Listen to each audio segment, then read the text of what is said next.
cero, lógicamente queda finito. ¿Por qué? Porque esa red particular tiene 5.000 nodos. 5.000 es algo que está muy alejado de infinito.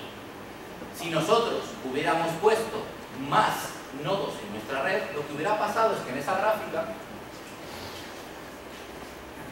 hubiera pasado este fenómeno.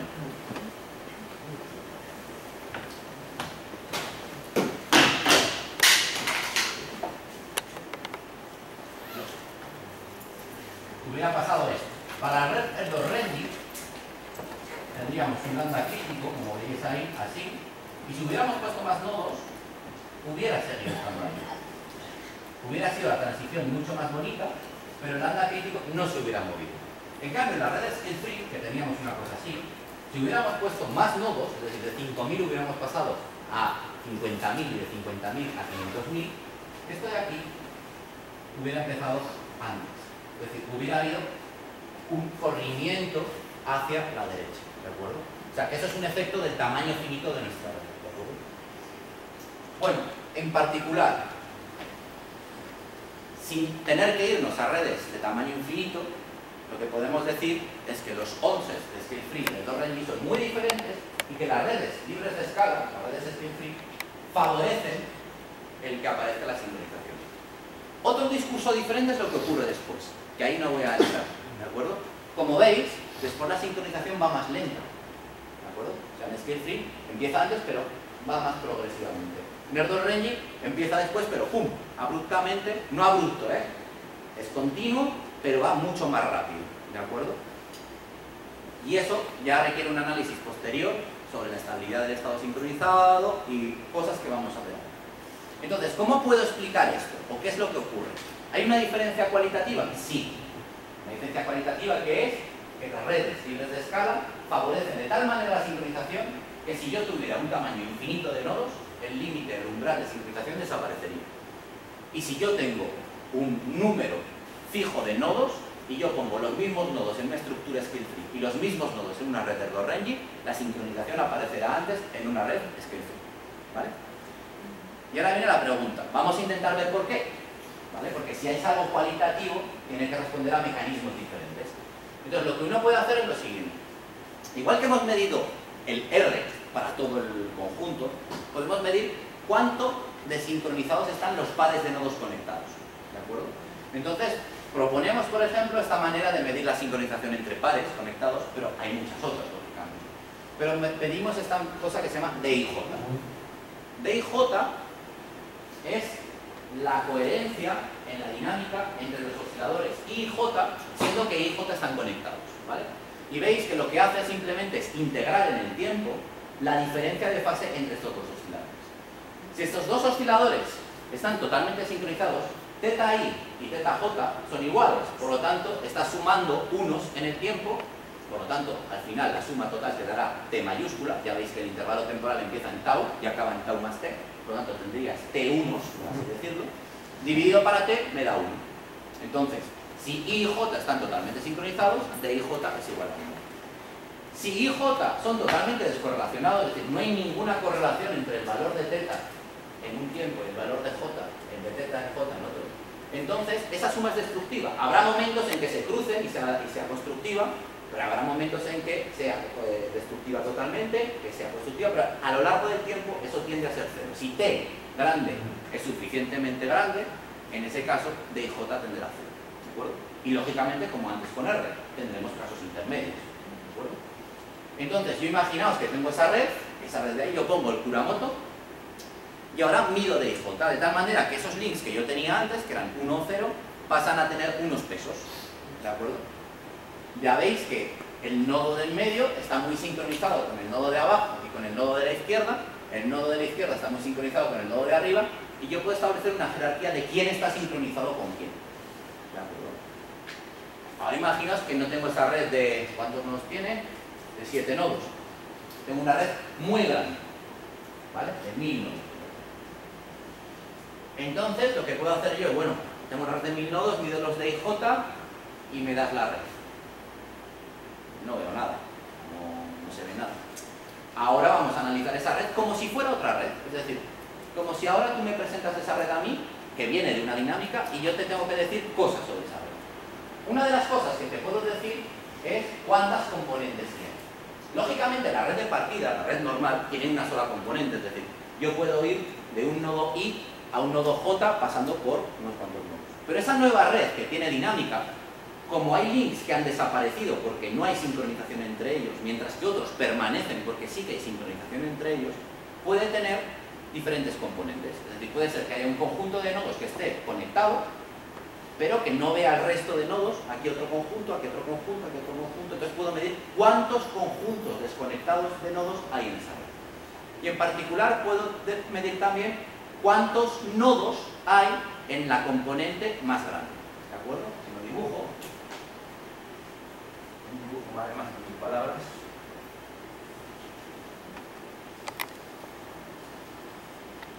Yo tenía mi red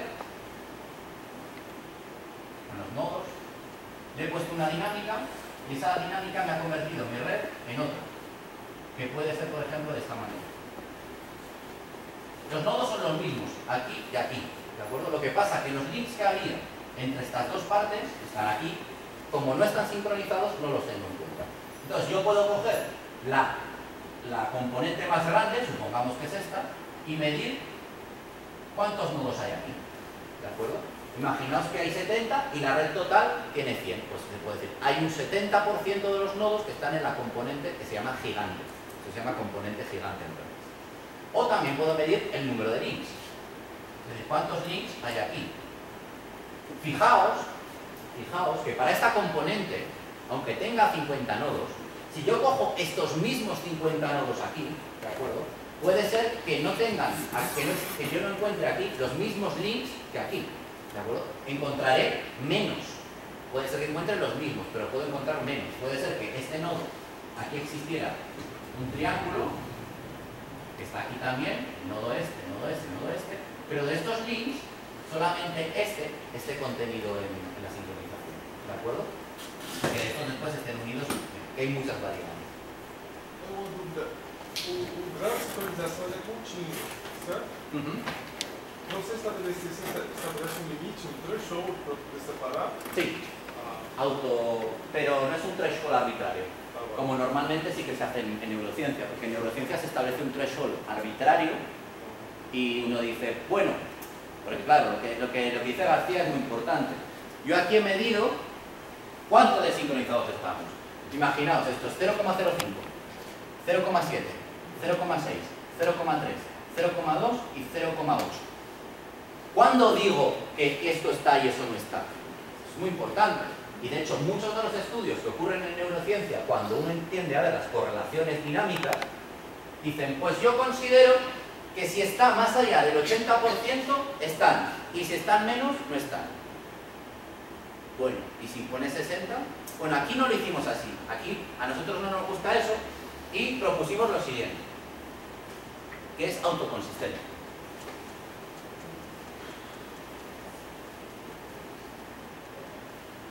Yo tengo los D y J. Perfecto. Los D y J me miden el grado de sincronización entre I y J. Ahora sumo a todos los I y a todos los J. ¿De acuerdo? Y lo divido para el número de links que tengo en la red, porque lógicamente tengo tantos D y J como links tengo en la red. Ahí tengo 7 nodos y 1, 2, 3, 4, 5, 6, 7 links también, ¿de acuerdo? Entonces tengo tantos nodos como links. Vale, perfecto. Entonces esto me da un número entre 0 y 1. Esto lo que me dice es, en promedio, cuál es la sincronización media de los links. Es decir, si tengo 0,6, quiere decir que en promedio encuentro 0,6 de sincronización para cada link. Pero lo puedo entender como que un 60% de los links están totalmente sincronizados y un 40% de los links no están sincronizados. Es otra manera de entenderlo. Es un caso particular. Entonces yo lo que hago es decir, si R y J es 0,7, entonces yo cojo todos los links, desde el más sincronizado hasta el menos sincronizado. Estoy poniendo links, no nodos. ¿De acuerdo? Aquí tengo su D y J y corto en el 70%. de tal manera que el 70% de los nodos de los links más sincronizados los cojo como válidos y el 30% de los nodos los cojo como no. Bien, o sea que al menos es consistente con lo que yo observo. Ahora bien, no está puesto ahí. Esto es totalmente cierto si esta curva fuera así. Y lo es. Para el Kuramoto lo es. Esto está en mi tesis doctoral, porque fue un punto debatiendo con los referencias. Para el Kuramoto. Para el Kuramoto lo es, ¿de acuerdo? Lógicamente no es una función salto, pero es una función que es constante, de repente tiene una caída y de repente ya es constante otra vez. Por suerte y por fortuna. Si no hubiera sido así, hubiéramos hecho como todo el mundo, que hubiéramos dicho, o vale, y ya, nos vamos. Bueno, entonces, como tenemos esto, porque lo que realmente, eso quiere decir que tenemos links muy fuertes y links muy débiles. Y es lo que ocurre en el Kuramoto, especialmente en redes escritas. Entonces, como tenemos eso, podemos medir una red que sale de la dinámica. Es decir, yo tengo una red, me meto una dinámica y obtengo otra red. Y puedo analizar características como lo que ocurre dentro de sus componentes. Y tengo esto, que por fin se ve bien, esta transparencia nunca se ve bien. Igual veis que la veis mal, pero no la veis mal, la veis muy bien para lo que normalmente se ve. No voy a cambiar los colores algún día. Bueno, vamos a explicarla bien. Aquí tenéis el número de osciladores que están en la componente más grande de la nueva red, la red que ha surgido de la dinámica, para un valor de lambda, y el número de osciladores que existen en esa misma componente, que habrá cambiado, para un valor de lambda más delta lambda. Es decir, que yo lo que voy es, esto es como un mapa. De aquí voy aquí, de aquí voy aquí, ¿de acuerdo? Es como un mapa, lo que haríamos con un mapa. ¿Todo el mundo sabe lo que es un mapa? Más o menos. Sí, ¿no? O sea, si yo estoy aquí, imaginaos que estoy aquí, lo que ocurre en el siguiente paso, imaginaos, aquí hay muchos puntos, ¿vale? Pero imaginaos que está aquí. Bueno, pues estoy aquí y este va a ser mi próximo siguiente paso. Entonces voy aquí y empiezo aquí. Y ahora veo lo que pasa aquí. Y ahora voy así, y entonces voy como si fuera aumentando lambda. Esto es para lambda, esto es para delta de lambda. Esto es el número de nodos. Y esto es el número de links. ¿De acuerdo? Y fijaos, esto es para la red de Erdős-Rényi y esto es para la red de Scale-Free. Para la red de Erdős-Rényi hay un salto brutal. Es decir, yo puedo tener para un lambda, para un valor de acoplo, un número de nodos sincronizados entre 0 y 100 aquí, inicialmente, y en cuanto hago un delta de lambda, paso a 500. Es decir, de 100 nodos paso a 500. Perfecto. En la red de Scale-Free no pasa eso. Es decir, voy más o menos, siempre por encima, ¿de acuerdo? Pero el cambio es muchísimo más gradual. Es decir, va poquito a poco. Pero lo más asombroso es aquí. El valor, por cierto, el color es el valor de lambda, ¿de acuerdo? Donde ocurre. Fijaos que este rojo está, esto es todo verde, es decir, esto ocurre para lambdas muy pequeños, mientras que este otro salto, que ahora voy a explicar, ocurre para lambdas muy grandes. Es decir, ahí lo que ocurre es que cuando ya tenemos muchos nodos en nuestra componente gigante, tenemos muchos nodos, sí, pero faltan muchos links. Y otra vez podemos pasar de una configuración donde en la componente gigante haya 1500 links, y aumentando un poquito el acoplo, pasamos a tener 3000. Es decir, va a saltos. Mientras que en Scale-Free otra vez, y aquí sí que es mucho más apreciable, va todo suave. Es decir, pasamos de 1000 a 1100, de 1100 a 1200, de 1200 a 1300, de 1300 a 1400, etc. Es decir, que el paso de la no sincronización a la sincronización en redes Scale-Free es mucho más suave que el que ocurre en redes Erdős-Rényi. Y esquemáticamente, bueno, esto es una red que es de verdad, lo que ocurre es que son dos procesos totalmente distintos. En el primer caso, en redes Erdős-Rényi, tenemos un proceso percolativo, ¿de acuerdo? Lo que ocurre es lo siguiente. Para lambdas muy pequeños no hay sincronización y solamente tenemos sincronización por parejitas. Parejitas chiquititas. De repente, hay un momento en el que empiezan a aparecer varios clústeres de tamaños equivalentes, más o menos. Y hay un momento en que, por lo que sea, este es el punto de sincronización, estos clústeres establecen un link entre aquí y aquí, entre aquí y aquí. Es decir, este y este. Y esos tres links que que he incorporado a mi sincronización hacen que colapsen 3 clústeres de un tamaño equivalente que convierten todo mucho más grande. Es lo que pasaba antes cuando yo hablaba de el salto. Es esto de aquí. ¿De acuerdo? Si seguimos en el Dorrenyi, ¿qué pasa? Que ahora tenemos que casi todos los nodos de mi red están ya sincronizados, están ya en la componente sincronizada, pero no están todos los links. Es decir, hay links que estaban, por ejemplo, uniendo a este con este, ese link existe, pero yo no lo veo sincronizado.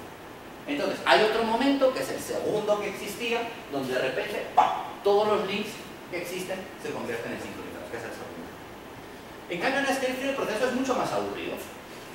El proceso es aglomerativo, ya no hay una percolación. Vosotros sabéis que en ScaleFree hay un conjunto privilegiado, los que llamamos hubs, son la gente muy conectada, y esos son la gente que va centralizando la sincronización. Es decir, ellos son los primeros que sincronizan. ¿Por qué?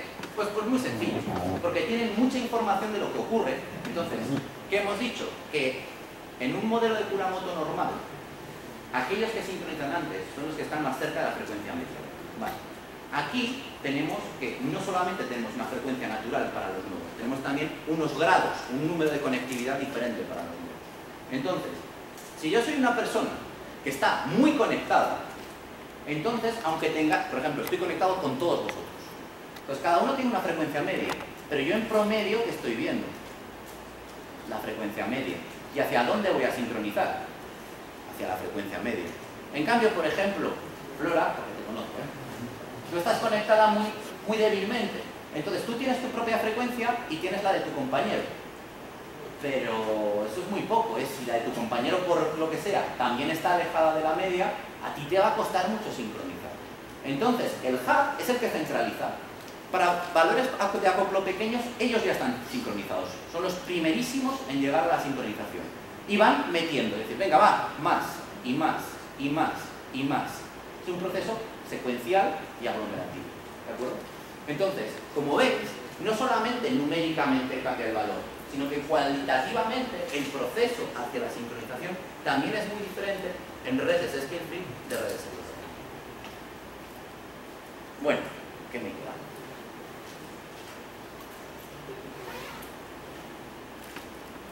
¿45 minutos? Vale. Bueno, la segunda parte se apoya en esta, por lo tanto, si hay alguna duda de esta, mejor ahora. La segunda parte la voy a hacer más corta y voy a ir directo a la grano. Así la tercera, que es la más tiene que ver con el cerebro, la hago más grande. Se llama sincronización explosiva. Bueno, hemos aprendido que las redes ScaleFree favorecen la sincronización y que no es simplemente una cosa cuantitativa, sino que es que la propia estructura de cómo está organizada la red favorece la sincronización.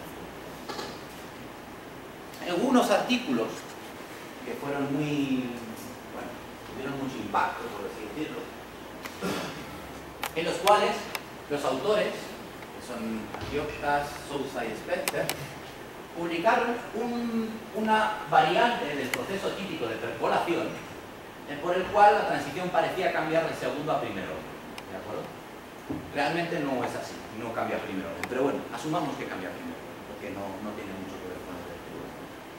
Lo que hacían ellos básicamente era lo siguiente. En un proceso típico de percolación, ¿uno qué hace?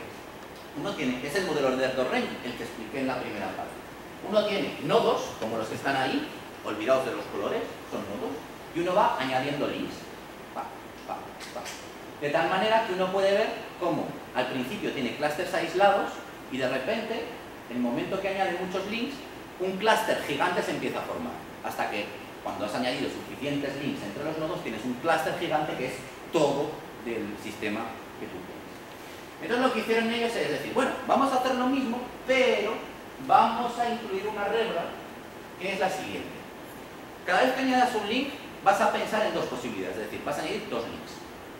Pero de estos dos links vas a añadir solamente uno de ellos. Es decir, por ejemplo, ahí voy a añadir un link que une el nodo de C2 con el nodo de C1, o voy a añadir un link que una el de C4 con C3. ¿Cuál de los dos añades? Pues ellos propusieron lo siguiente. Añade el link de tal forma que el producto del tamaño de los dos clusters que se están uniendo sea mínimo. Es decir, por ejemplo, si yo añadiera el link que une C1 con C2, tendría 2 por 2, 4, 7, ¿no? 14. Me daría un 14. Si yo añadiera el link que va desde el amarillo hasta el violeta, tendría 4 por 4, 16. Pues entonces uniría el de C1 con C2, porque el otro es mayor. Si yo hago eso, la transición, que típicamente para el modelo, ya lo veis aquí, Erdős-Rényi, era continua, se transforma en algo muy abrupto, que ellos llamaron explosivo. ¿De acuerdo? Y parece de primer orden, ya digo, después si uno mira las cosas no lo ves. Bueno, genial. Hubo mucha cosa ahí sobre si era de primer orden, sobre si no, sobre si tal, sobre si cual. Bueno, a nosotros lo que nos importa. ¿Por qué ocurre esto? Esto ocurre porque has metido un mecanismo que intenta retrasar el punto crítico. Y eso ha ocurrido un montón de veces. Es decir, esto de aquí se ha visto muchas veces. Por ejemplo, modelos en redes también, donde uno tiene un tráfico. Tienes un tráfico en la red de paquetes que van de un nodo a otro. Perfecto. Y tú ahí tienes una transición, lo que se llama la congestión. Es decir, esa red admite un cierto número de paquetes, pero cuando uno se pasa del número de paquetes, aquello, digamos, se va al carajo. De alguna manera, los paquetes empiezan a ir lentos, no llegan a su destino, etcétera, etcétera. Los modelos de enrutado típico, es decir, de cómo muevo yo mi paquete para que vaya de I a J, pueden ser de alguna manera alterados para intentar que ese punto de congestión se vaya lo más lejos posible, es decir, que la congestión ocurra mucho más tarde en el tiempo o en la carga, es decir, que esa red admita más carga, por así decirlo, que en lugar de 5 paquetes por segundo admita 20 paquetes por segundo. Y existen. Y lo que pasa en la mayoría de las veces es que efectivamente el punto crítico se desplaza, pero como un subproducto, esa transición de segundo orden, esa transición suave, se transforma en primero. Es decir, por una parte hemos arreglado el problema, porque hemos demorado la transición, pero por otra parte lo hemos agravado. ¿Por qué?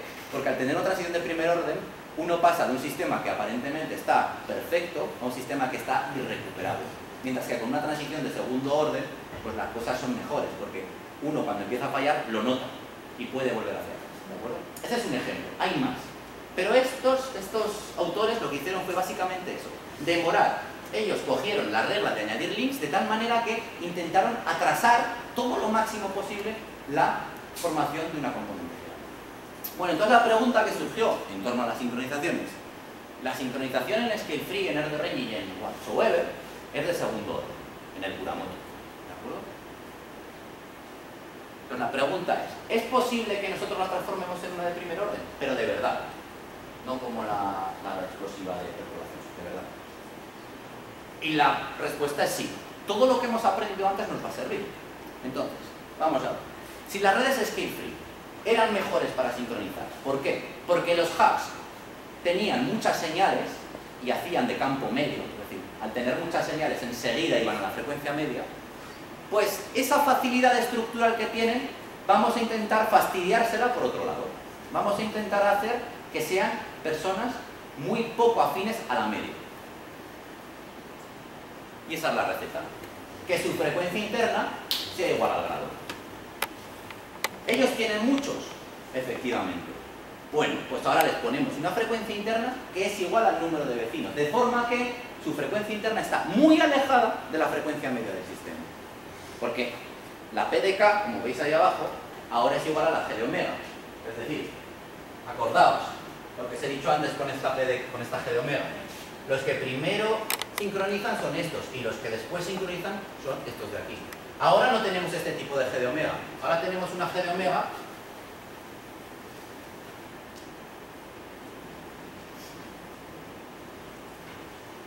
que es exactamente igual que la P de K. Y esta es la frecuencia media. O si queréis, frecuencia media. Y los hubs van a estar aquí. Entonces, ¿ellos ven a mucha gente? Sí. Pero ellos mismos tienen una frecuencia media muy diferente a la cual deberían sincronizar. Entonces, hacemos eso y ¡pam! tenemos una transición de primer orden como un piano. Eso sí, en las redes scale free, fijaos que allí está la red de Erdős-Rényi. Si tú haces eso en una red de Erdős-Rényi, no pasa nada. Y lo más gracioso es que tenemos hasta ciclo de histéresis. Es decir, es una transición de primer orden de libro. Este es el ciclo forward, es decir, vamos aumentando el lambda. ¡Pam! Nos vamos hasta aquí, ahora volvemos, nos pasamos y tenemos aquí una zona donde tenemos una biestabilidad. ¿De acuerdo? Y eso es, digamos, lo que nosotros llamamos sincronización explosiva. Vale. Uno podría decir, bueno, vamos a monitorizar lo que ocurre con las frecuencias. Ya veis, en redes Erdős-Rényi lo que ocurre es lo de siempre. Los que están, eso sería en función de lambda, es decir, en función de la fuerza de acoplo, cómo es la frecuencia media de los osciladores, cómo evoluciona. Como veis, cuando el acoplo es muy grande, todos han evolucionado hacia la misma frecuencia, que es la frecuencia media. Y en Erdős-Rényi, donde hemos dicho que no pasaba nada, por lo que ocurre es lo de siempre. Las personas más conectadas, aunque en Erdős-Rényi no hay personas muy conectadas, pero sí que hay gente que está más conectadas que la media, aunque sea poquito, pero más. Pues son los primeros que caen a la frecuencia media y los últimos en llegar son aquellos nodos que están con una conectividad muy bajita. Y cuando hemos hecho eso en scale free, lo que ocurre es que ya veis, las frecuencias permanecen casi inalteradas y de repente en el punto crítico, ¡pum!, todas van a la frecuencia. Bueno, esto no lo digo, estas son precisiones. Y ahora, esto que hemos aprendido de sincronización en redes nos ha valido para generar una cosa nueva. Es decir, la sincronización en redes siempre era de segundo orden. Hemos averiguado la diferencia entre tener una scale free y una Erdős-Rényi, y lo que hemos aprendido nos ha servido para hacer una nueva transición de fase que es de primer orden. Ahora lo que hacemos es decir, bueno, y esto es común también en redes complejas, o sea, es un buen